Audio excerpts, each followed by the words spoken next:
a mismatch between the average size of households and the average size of a home is prompting experts to propose a tax on spare bedrooms. Call for households with spare bedrooms to be taxed. Governments could make it more expensive to have more housing than you need. You know, sometimes I sit here looking at the news and I just shake my head. It feels like every week there's a new proposal, a new idea that's more absurd than the last. And just when you think they can't possibly come up with anything crazier, they do. They absolutely do. This one, mate, takes the bloody cake. We're talking about a spare bedroom tax. Yeah, you heard that right. A tax on your empty rooms, on the space in your own home that you've worked your guts out to pay for. It's not a joke. It's a real proposal floated by some so-called experts, and even more alarmingly, not ruled out by our politicians. It's enough to make you wonder if they've completely lost the plot. Are they seriously suggesting that if your kids have grown up and moved out, or if you've got a guest room that's not constantly occupied, the government should get a slice of that? It's an invasion of privacy, a confiscation of your hard-earned assets, and a blatant attempt to control how you live in your own home. And it's got Aussies absolutely fuming.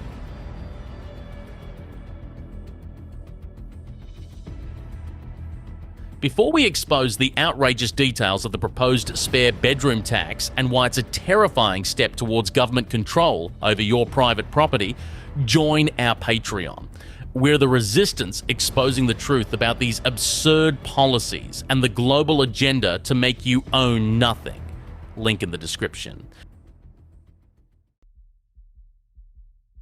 So let's dive into this madness.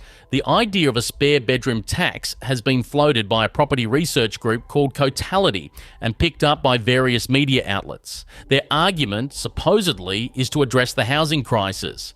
They claim that by taxing unused bedrooms, they can incentivize people to downsize or to rent out their spare rooms, thereby freeing up housing stock. Sounds logical on the surface, right? A simple solution to a complex problem. But let's be real, mate. This isn't about solving the housing crisis. It's about finding new ways to extract money from ordinary Australians.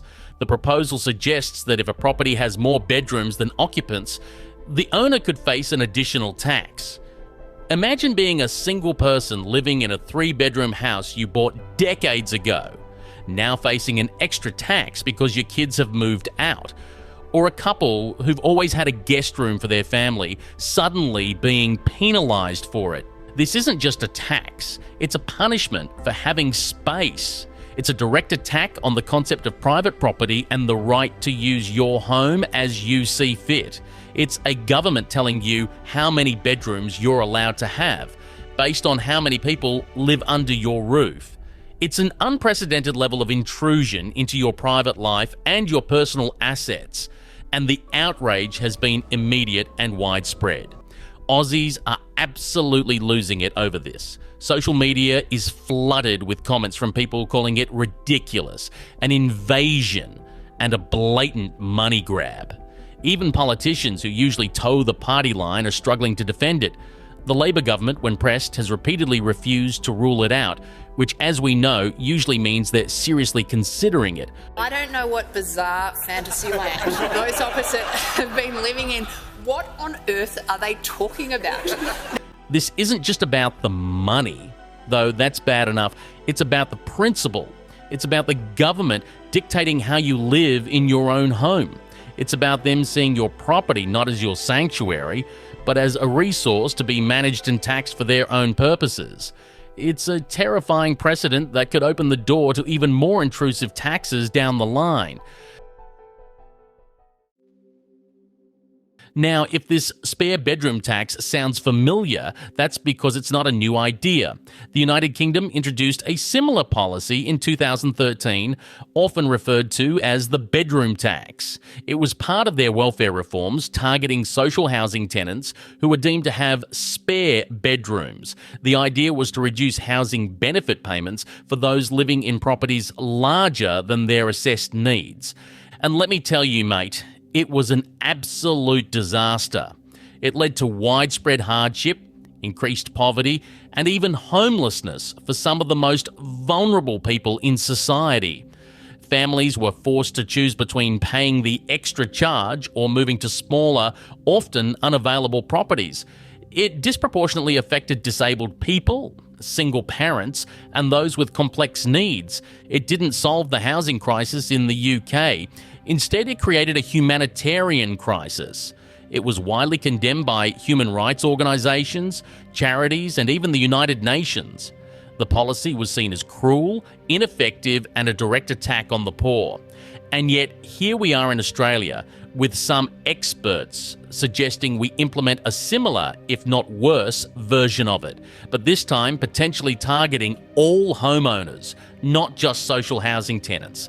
This is why we need to look at international examples. We don't need to reinvent the wheel of bad policy.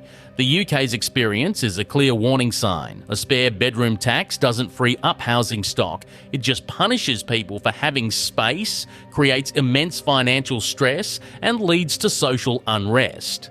It's a policy born out of desperation and a complete misunderstanding of how real people live their lives. The fact that our politicians are even considering something that caused so much pain and failed so spectacularly overseas should make every single Aussie sit up and take notice. It shows a complete disregard for the lessons of history and a terrifying willingness to implement punitive measures against their own citizens. So if it's not about solving the housing crisis, and it's been a proven disaster overseas, what's the real agenda behind this spare bedroom tax proposal? It's simple, mate. Control and confiscation. It's about the government asserting more and more control over your private property and finding new ways to confiscate your wealth. So will the Minister rule out slugging Australians with new taxes on their spare bedrooms? This fits perfectly into a broader pattern we've been seeing. From the proposed property tax on home sales in Victoria, to the relentless increases in land taxes, to the push for digital IDs and central bank digital currencies, it's all about increasing government power and reducing individual freedom and ownership. They want to know what you own, how you use it, and they want to be able to tax it at will. This spare bedroom tax is a step towards a future where your home isn't truly yours. It becomes a resource that the government can dictate the use of and extract revenue from based on their ever-changing definitions of efficient living. It's a subtle but insidious shift from private ownership to a form of state-controlled tenancy, even if you hold the title deeds. They see your spare room not as a place for family or a home office or a hobby space, but as an underutilised capacity that they can monetize. It's the ultimate expression of the you'll own nothing and be happy agenda. They want to squeeze every last drop of value out of your assets, leaving you with less wealth, less freedom, and more dependence on the state. They want the majority of people to either be receiving welfare from the state, working for the state, or if you're in business, for the biggest customer to be the state. And the fact that they're floating these ideas, testing the public reaction, is a clear sign of their intentions. They're pushing the boundaries, seeing how much control they can exert before the public finally says enough is enough. This isn't just about a few extra dollars in tax. It's about fundamentally changing the relationship between the individual and the state, turning citizens into subjects. When you see proposals like the spare bedroom tax, on top of all the other pressures, the cost of living crisis, the housing unaffordability, the rising debt, the erosion of freedoms, it's no wonder many Aussies are starting to seriously consider leaving the country. It's not just a whinge anymore. It's a genuine question of whether Australia is still the land of opportunity and freedom it once was. People are looking at the direction the country is heading, and they're seeing a future where their hard work is constantly taxed, their property is increasingly controlled, and their freedoms are slowly eroded. They're seeing a government that seems more interested in punishing success and controlling its citizens than in fostering prosperity and individual liberty. If I show you where the greatest growth in businesses has been, you will notice They are ones that have a connection to government. For many, the dream of owning a home, raising a family and building a secure future is becoming a nightmare. And when the government starts talking about taxing your spare bedroom, it feels like the final straw. It's a sign that they're desperate, out of ideas, and willing to resort to the most absurd and intrusive measures to fill their coffers and exert control. So when you hear people say, "At this point, I might as well leave Australia," it's not just hyperbole. It's a genuine cry of frustration and despair from people who feel like their country is no longer working for them. They're looking for places where hard work is rewarded, where property rights are respected, and where the government trusts its citizens instead of constantly trying to control and tax them. This spare bedroom tax proposal is a wake-up call. It's a stark reminder of how quickly things can change and how important it is to stand up and fight for the values and freedoms that define us as Australians. Because if we don't, there might not be much left to fight for. The mainstream media won't tell you the full truth about the spare bedroom tax or how it's part of a larger agenda to control your property and confiscate your wealth. They won't expose the real reasons why so many Aussies are considering leaving the country.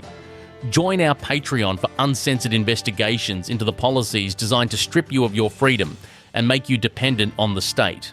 This isn't just about a tax, it's about the future of Australia. It's about whether we remain a free and prosperous nation or descend into a system where every aspect of our lives, including our own homes, is controlled by the government. To see the latest Australian crisis, click this video here.